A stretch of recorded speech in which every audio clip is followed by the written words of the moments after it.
మీరు మాకు అద్భుతమైన మ్యాండేట్ ఇచ్చారు. 50 మంది శాసనసభ్యులు ఫస్ట్ టైమర్స్, దాంట్లో నేను కూడా ఫస్ట్ టైమర్ని. 25 మంత్రుల్లో 17 మంది మంత్రులు ఫస్ట్ టైమర్స్. అంటే ఒక కసితో, ఒక పట్టుదలతో రాష్ట్రాన్ని అభివృద్ధి చేద్దాం. 1995లో ఏ మ్యాజిక్ అయితే చంద్రబాబు నాయుడు గారు చేసి తెలుగులో మొత్తం తలెత్తుకుని తిరిగే పరిస్థితి తీసుకొచ్చారే, అదే మ్యాజిక్ మళ్ళీ చేయాలనే కష్టంతో అహర్నిశలు మేమందరం పనిచేస్తున్నాం. అభివృద్ధి సంక్షేమం అనేది జోడెద్దుల బండి, రెండు కలిసికట్టుగా ముందలు తీసుకెళ్ళాలి. గత 16 నెలలు మీరు ఒక్కసారి చూస్తే ఏ రాష్ట్రానికి రాని విధంగా 10 లక్షల కోట్ల పెట్టుబడి ఒక్క ఆంధ్ర రాష్ట్రానికే సొంతమైంది. అభివృద్ధి వికేంద్రీకరణ అనేది కూటమి ప్రభుత్వ నినాదం. ఆనాడే చెప్పాం, ఒకే రాష్ట్రం ఒకే రాజధాని, కానీ అభివృద్ధి వికేంద్రీకరణ అనేది చేసి చూపిస్తాం. అందుకే మీరు చూస్తే అనంతపూర్ని ఒక ఆటోమోటివ్ హబ్గా, ఉత్తర అనంతపూర్ కర్నూలుని ఒక రెన్యూబుల్ ఎనర్జీ హబ్గా, ఎక్కడైతే లైమ్ స్టోన్ ఉందో పెద్ద ఎత్తున సిమెంట్ ఫ్యాక్టరీలు ప్రోత్సహిస్తాం కానివ్వండి. అదేవిధంగా చిత్తూరు కడపకు వచ్చేగల పెద్ద ఎత్తున ఎలక్ట్రానిక్స్ మ్యానుఫ్యాక్చరింగ్ హబ్గా, నెల్లూరు ఇప్పటికే అద్భుతమైన పరిశ్రమలు వచ్చినాయి. ఏకంగా ఇప్పుడు ఒక రిఫైనరీ కూడా నెల్లూరుకి తీసుకురాబోతున్నాం. ప్రకాశం జిల్లాని సిబిజీ కంప్రెస్ బయోగ్యాస్ హబ్గా, కృష్ణా గుంటూరుని ఏకంగా క్వాంటమ్ కంప్యూటింగ్ వ్యాలీగా, ఉభయ గోదావరి జిల్లాలు ఆక్వాలో ఆల్రెడీ నంబర్ 1, వాళ్ళని కూడా పెద్ద ఎత్తున ప్రోత్సహించి అక్కడ కూడా డిఫెన్స్ పరిశ్రమలు తీసుకురావాలని కష్టపడుతున్నాం.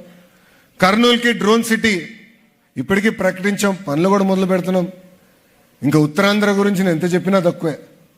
మెడికల్ డివైసెస్ మ్యానుఫ్యాక్చరింగ్, ఒక ఫార్మా హబ్గా, ఒక స్టీల్ సిటీగా, ఇప్పుడు ఏకంగా డేటా సిటీగా తీర్చిదిద్దుతుంది మీ ప్రజాప్రభుత్వం. ఒకే ఒక లక్ష్యంతో మేము పనిచేస్తున్నాం. 5 సంవత్సరాల్లో 20 లక్షల ఉద్యోగాలు కల్పించాలి. భారతదేశంలో చాలా రాష్ట్రాల్లో డబుల్ ఇంజిన్ సర్కారులు ఉన్నాయి, కానీ ఒక్క ఆంధ్ర రాష్ట్రంలోనే డబుల్ ఇంజిన్ బుల్లెట్ ట్రైన్ ఉంది. కేంద్రంలో నరేంద్ర మోడీ గారు, రాష్ట్రంలో చంద్రబాబు నాయుడు గారు, ఇద్దరు కలిసికట్టుగా ఆంధ్ర రాష్ట్రాన్ని ముందలు తీసుకెళ్తున్నారు. విశాఖ ఉక్కుని మనం కాపాడుకున్నాం, రైల్వే జోన్ని మనం ఏర్పాటు చేసుకున్నాం, ఆగిపోయిన అమరావతి పనులు తిరిగి ప్రారంభించాం. మన టర్మ్ అయ్యే లోపల పోలవరం పనులు కూడా పూర్తి చేసి గోదావరి జలాల్ని ఉత్తరాంధ్రకి తీసుకెళ్తాం. కేంద్ర సహకారంతో Kopparthi node, Orvakal industrial node, NTPC green project, Nakkapalli pharma city, ఇట్లా అనేక కార్యక్రమాలు మనం చేయగలుగుతున్నాం. వాస్తవంగా గూగుల్ సిటీ కూడా మనకు వచ్చిందంటే దానికి ప్రధానమైన కారణం కేంద్ర ప్రభుత్వ సహకారం. ఎందుకంటే గూగుల్ని నేను కోరా, ఆంధ్ర రాష్ట్రానికి రాండంటే కేంద్రంలో కొన్ని చట్టాల్లో సవరణలు కావాలి, అది చేస్తే మేము వస్తామన్నారు. అది ఇమీడియట్గా గౌరవ ముఖ్యమంత్రి గారు తెలియజేస్తే ఆయన ప్రధానమంత్రి గారితో మాట్లాడారు. ప్రధానమంత్రి గారు స్వయంగా ఫైనాన్స్ మంత్రి నిర్మలా సీతారామన్ గారికి ఫోన్ చేసి ఇట్లా గూగుల్ వాళ్ళు ఇట్లా అడుగుతున్నారు, ఇది చాలా మంచి ప్రాజెక్ట్, ఒక గూగుల్కే కాదు దేశానికే మంచి జరుగుతుందని చట్టాల్ని సవరణ చేసే పరిస్థితి. Same thing with Arcelor Mittal project. ఒక్క zoom call India's largest steel plant అనకాపల్లికి వస్తుంది, 1 జూమ్ కాల్. అక్కడ కూడా ఒక ఇష్యూలో ప్రధానమంత్రి గారి సహకారం అవసరం ఉండే. ముఖ్యమంత్రి గారు వెళ్ళి ప్రధానమంత్రి గారు నడితే అరే ఇదేముంది ఇమ్మీడియట్ చేస్తానని 1 మినిట్లో ఆయన అంగీకరించారు. ఇంకో పక్కన నాకు అన్నా సమానమైన పవన్ అన్న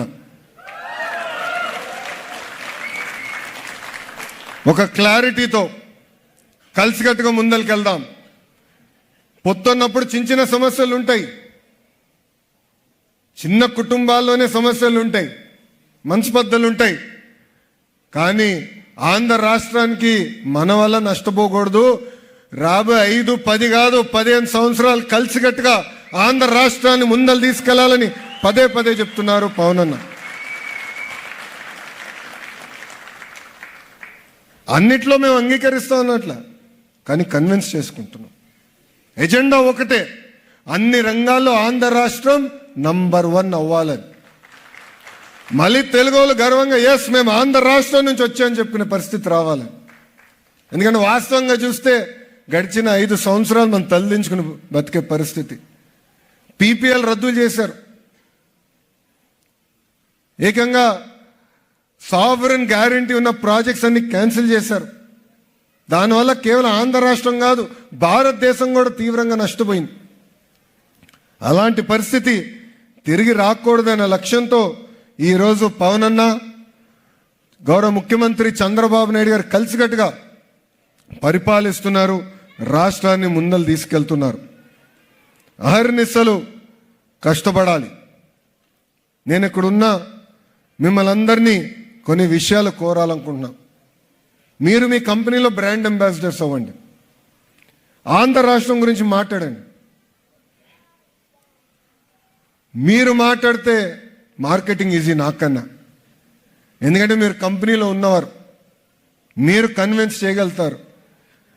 ఎవరినో ఒక కంపెనీ, మీరు పనిచేస్తున్న కంపెనీ భారతదేశంలో పెట్టుబడులు పెట్టాలని ఆలోచిస్తే ఇమీడియట్గా మాకు తెలియజేయండి, ఆ డీల్ క్లోజ్ చేసే బాధ్యత మేము తీసుకుంటామని సభాముఖం తెలుపుతున్నాం.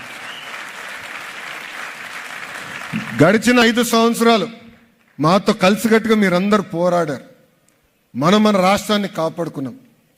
ఇప్పుడు కలిసికట్టుగా మన రాష్ట్రాన్ని మనం పునర్నిర్మాణం చేయాలి.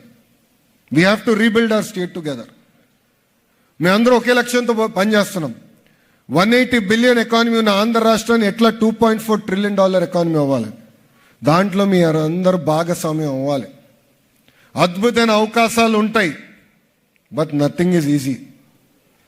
నా జీవిత ప్రయాణం చూస్తుంటే మీకు అర్థమై ఉంటుంది. హైస్ ఉంటాయి, లోస్ ఉంటాయి, కానీ కష్టపడదాం, ఒక ఫోకస్తో పనిచేద్దాం. 1 కాదు 2 కాదు 3 దెబ్బలు తగిలినా నిలబడదాం, మన రాష్ట్రాన్ని మనం నిర్మించుకుందామని ఈ సభాముఖంగా ఇక్కడ ఉన్న తెలుగు వాళ్ళందరూ నేను కోరుతున్నాను. ఈ ఎకనామిక్ గ్రోత్ స్టోరీలో మీరందరూ భాగస్వామ్యం అవ్వండి. ఈరోజు పొద్దున నన్ను రిసీవ్ చేసుకున్న వారు కూడా అడిగారు, సార్ మేము ఎంఎస్ఎంఈ, మమ్మల్ని మీరు జాగ్రత్తగా చూసుకుంటారా అని అడిగారు. వాళ్ళకి ఒకటే చెప్పా, నాకు గూగుల్ ఎంత ముఖ్యమో ఎంఎస్ఎంఈ కూడా నాకు అంతే ముఖ్యం. రవి గారు వేదిక మీద ఉన్నారు, ఏపీ ఎన్ఆర్టీలో మిమ్మల్ని సపోర్ట్ చేసేదానికి ఒక ప్రత్యేక విభాగం ఏర్పాటు చేస్తాం. అదే ఎకనామిక్ డెవలప్మెంట్ బోర్డుకి లింకప్ చేస్తాం. ఎకనామిక్ డెవలప్మెంట్ బోర్డు అయితే నేను ప్రతి క్యాబినెట్ మీటింగ్ తర్వాత రివ్యూ చేసుకుంటున్నాం, ప్రోగ్రెస్ ఎంతవరకు వచ్చిందనేది. సో మీరు 50 లక్షలు పెట్టుబడి పెట్టినా, 50 కోట్లు పెట్టుబడి పెట్టినా, నిరుద్యోగ యువకులకు ఉద్యోగాలు కల్పిస్తే నేను మీకు అండగా నిలబడతా. ఒక్కసారి కానీ మీరు ఆంధ్ర రాష్ట్రానికి పెట్టుబడి పెడితే it is no longer your project, it is our project. Together we'll ensure that it is a successful machine.